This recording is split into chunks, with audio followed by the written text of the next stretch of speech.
আমার পড়া মনে থাকে না। আমার পড়া মনে থাকে না, ছাত্র প্রশ্ন করছে, হ্যাঁ, আমার হ্যাঁ। পড়া মনে থাকে না, হ্যাঁ, হ্যাঁ। আমি কি করে পড়া মনে রাখবো? মানে আমাকে নসিহত করুন। মনে রাখবো। ইমাম শাফি রাহিমাহুল্লাহ, তোমরা সবাই জানো এটা না? শাকাউতু ওয়াকিয়ান সুয়া হিফজি ফাউসানি ইলা তারকিল মাসি ইন্নাল ইলমা নূরুম মিনাল্লাহি ওয়া নূরুল্লাহি লা ইউতালিল আস। হ্যাঁ, কে তরজমা করবে? মাদ্রাসার একজন ছাত্র। বলো বেটা। সবাই ক্লান্ত হয়ে গেছে মনে হয়, না ক্লান্ত হয়ে গেছে, বিরক্ত হয়ে গেছে।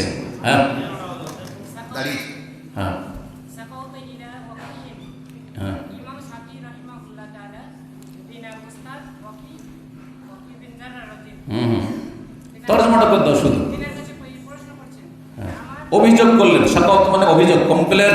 হ্যাঁ, অভিযোগ করছেন যে আমি হেফজ করে রাখতে সুয়ে হেফজি মানে আমরা স্মৃতি শক্তি দুর্বল, মনে রাখতে পারি না। এ আপনার প্রশ্ন উত্তর। হ্যাঁ পারি না। হুম। উনি বললেন যে তুমি গুনাহগুলো ছেড়ে এলা তারকিল মাসি, গুনাহ ছাড়ো। দেখো গুনাহ তোমাদের কি গুনাহ আছে। নির্জনে ফেসবুকে মহিলার ছবি দেখছো, মহিলার খবর শুনছো, আর ওই গান শুনছো, বাজনা শুনছো, অথবা কারোর সাথে খারাপ আচরণ করছো, বিভিন্ন পাপে জড়াচ্ছ, ফজরের জামাতে হাজির হও না, হ্যাঁ, বাড়ি গেলে নামাজ পড়ো, মাদ্রাসায় নামাজ পড়ো, বাড়িতে নামাজ পড়ো না গিয়ে। অনেক মাদ্রাসার ছাত্র আছে কিন্তু এই রোগ আছে, সাবধান কিন্তু। আল্লাহকে ভয় করে নামাজ পড়ো, জি, তাহলে হবে না কাজ। জি, তারপরে হ্যাঁ, এলিম হচ্ছে আল্লাহর নূর, নূর নূরুল্লাহ। হ্যাঁ, সুতরাং নূরুল্লাহ লা ইউতাল, আল্লাহর জ্যোতি। জ্যোতি কাকে দেবেন?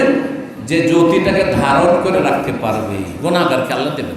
গুনাহগারের এলেম দেখেন, অনেক পাপী আমাদের চাইতে অনেক বড় আলেম হয়ে গেছে। আমি জানি আমাদের বন্ধু মহলে, আমি যে দেশে বিদেশে বিভিন্ন জায়গায় পড়াশোনা, ইউপিতে পড়াশোনা করেছি, অনেক সাথী সঙ্গীরা আছে আমার চাইতে পড়তে ভালো ছিল, আমার চাইতে ব্রেন তাদের ভালো ছিল, কিন্তু তাদের তখন দেখতাম নামাজে বড়ই গাফিলতি ছিল। সেগুলি পয়সাওয়ালা তো হয়েছে, কিন্তু তাদের এলেমের নূর মানুষের কাছে পৌঁছেনি। বোঝা গেছে তো? তাকওয়া জরুরি, অত্যন্ত জরুরি। জি, গুনাহ